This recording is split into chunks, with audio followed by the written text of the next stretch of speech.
Shalom, selamat pagi saudara, selamat hari Minggu. Senang saya bisa berada bersama dengan saudara untuk menyampaikan kebenaran firman Tuhan.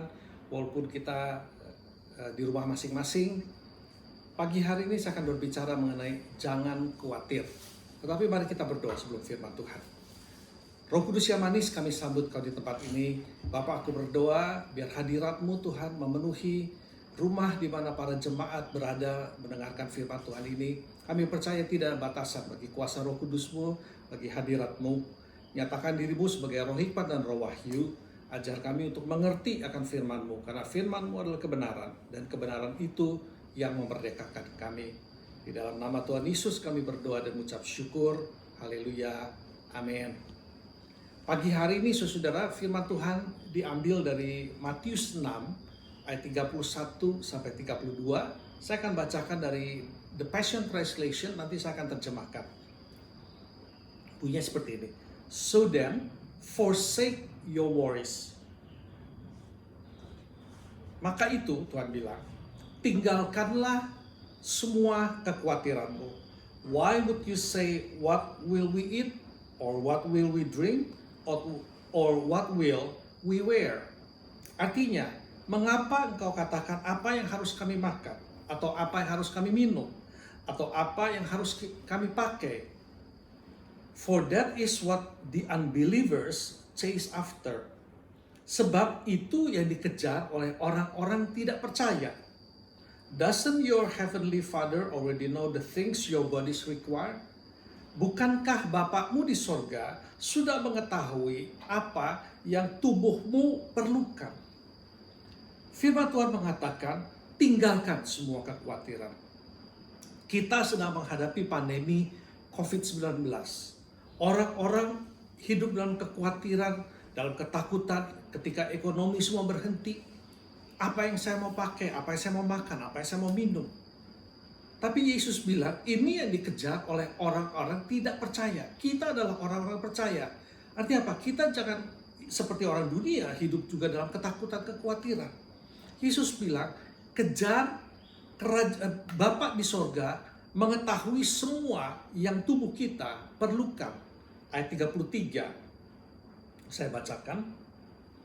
So above all, maka itu di atas semuanya, constantly chase after the realm of God's kingdom and the righteousness that proceeds from Him, then all these less important things will be given to you abundantly. Artinya, di atas semuanya, secara konstan, kejar alam kerajaan sorga dan kebenarannya, maka semua yang tidak penting ini akan diberikan kepadamu secara berlimpah. Wow. Firman Tuhan katakan, Yesus bilang, jangan khawatir. Jangan pikirkan apa yang kamu mau makan, apa yang kamu mau minum, apa yang kamu mau pakai. Bapa di sorga sudah tahu semuanya itu. Lalu dikatakan, di atas semua yang kita perlukan, secara konstan kita mengejar kerajaan sorga dan kebenarannya, maka semuanya itu, di mata Tuhan, semuanya itu gak kurang penting, gak terlalu penting. Semuanya itu akan diberikan secara berlimpah. Yang percaya bisa katakan amin. Kita lanjutkan. Roma 14 ayat 17. Bunyinya seperti ini. For the kingdom of God is not of matter of rules about food and drink, but is in the realm of the Holy Spirit, filled with righteousness, peace, and joy. Artinya, sebab kerajaan sorga bukan mengenai makanan dan minuman, tetapi dalam alam Roh Kudus penuh dengan kebenaran, damai sejahtera, dan sukacita. Oke, kita kembali ke Matius. Yesus bilang, jangan pikirkan apa yang kamu makan, apa yang akan saya minum, apa yang akan saya pakai. Itu yang dikejar oleh orang-orang tidak percaya. Bapakmu di sorga tahu semua yang kau perlukan. Lalu Yesus bilang, di atas semua yang kau perlukan, kejarlah kerajaan sorga dan kebenarannya. Maka semua yang jasmani kita perlukan, semuanya akan diberikan, bahkan diberikan secara melimpah.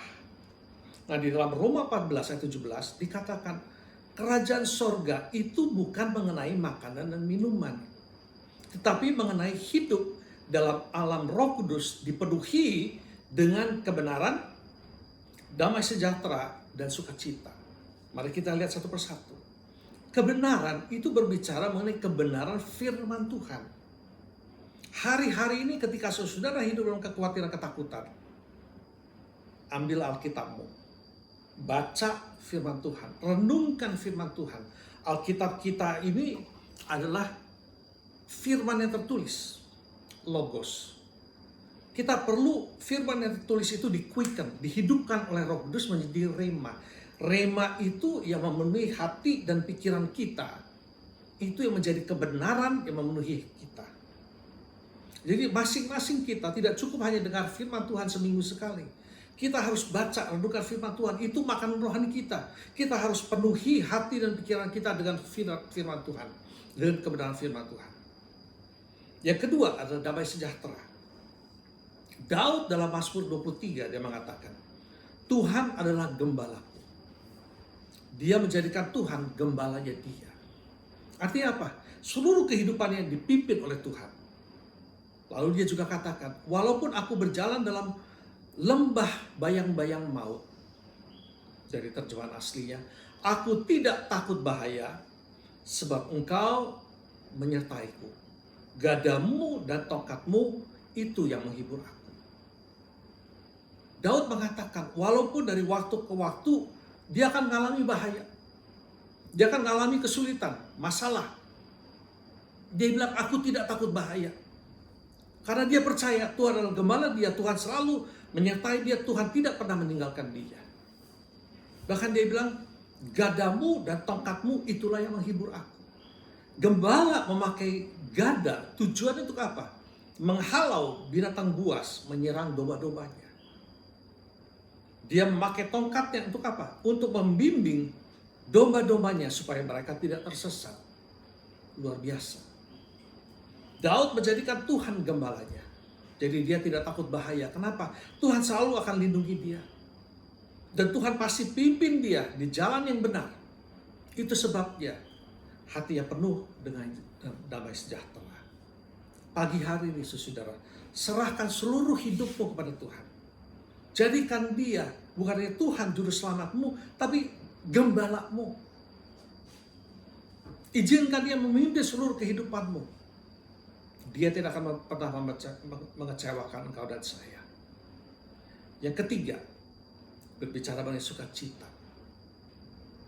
Terlepas dari apa yang kita sedang hadapi, kita semua hadapi pandemi COVID-19 yang mempengaruhi ekonomi. Terlepas dari apa yang semua kita hadapi, ingat semua kebaikan-kebaikan Tuhan yang kita sudah alami dalam kehidupan kita.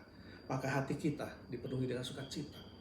Kalau engkau hanya izinkan kekhawatiran melalui hati dan pikiranmu, engkau kehilangan sukacitamu. Tapi ketika engkau singkirkan kekhawatiranmu, engkau ingat kebaikan Tuhan, hatimu kembali dipenuhi dengan sukacita. Saudara, saya sebagai hamba Tuhan juga mengalami sama seperti yang sudah alami. Jadwal-jadwal khotbah saya, hari Minggu dan hari biasa, itu hampir semua cancel, hanya digantikan 1-2 dengan online. Di sekuler bisa saya juga berhenti. Sama saudara, kita hadapi hal yang sama. Tetapi saya mau beritahu kepada saudara, selama 2 bulan ini, Tuhan pelihara kami. Tuhan cukupkan kami. Tuhan yang sama akan memelihara setiap saudara. Mari angkat tanganmu, kita mau berdoa. Bapa kami dalam sorga yang kami sembah di dalam nama Tuhan Yesus. Aku berdoa bagi setiap jemaat, setiap anak-anakmu yang mendengarkan firman Tuhan ini, di mana saja mereka berada Tuhan. Aku berdoa segala ketakutan mereka, kekhawatiran mereka, aku cabut dalam nama Tuhan Yesus. Aku berdoa Tuhan, biar setiap anak-anakmu mulai mau membaca, merenungkan firman Tuhan, mengisi hati dan pikiran mereka dengan kebenaran firman-Mu. Menjadikan Engkau bukan hanya Tuhan dan juru selamat mereka Tuhan, tetapi juga gembala. Menyerahkan seluruh hidup mereka kepadamu. Engkau yang memimpin, Engkau yang memelihara. Oleh sebab itu Tuhan, ketika aku juga berdoa, ketika jemaat-Mu mengingat semua kebaikan-kebaikan Tuhan yang mereka sudah alami, ketakutan, kekhawatiran digantikan dengan sukacita. Aku berdoa Tuhan, berkati setiap mereka, lindungi setiap mereka. Di dalam nama Tuhan Yesus aku berdoa. Haleluya. Amin. Tuhan memberkati.